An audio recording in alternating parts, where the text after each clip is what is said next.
Let me show you how to operate the menu in your Mazda.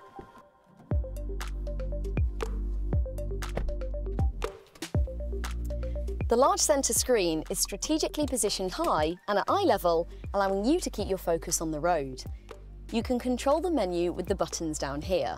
This is the multimedia commander. You can turn it, press it, and also use it like a joystick. There are more buttons around here functioning as shortcuts so that you can navigate faster. And they're placed in a very ergonomic way, so there's less risk of getting distracted. Another way of interacting with your Mazda are the buttons on your steering wheel. On the right are the driving assistant functions.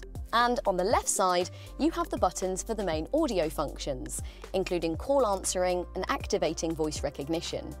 You can ask the car to play music, set up the navigation, or call someone.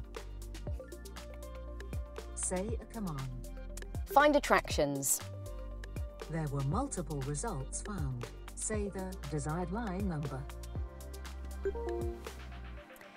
Once your destination is set, navigation and the main driving functions are supported by the head-up display to keep your eyes focused on the road.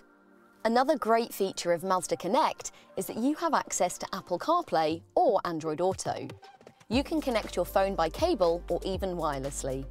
Now the screen works as a touchscreen, but you can still use the multimedia commander or voice recognition as well. And don't worry about running out of battery on your phone. You can charge it with a cable or wirelessly. Really handy.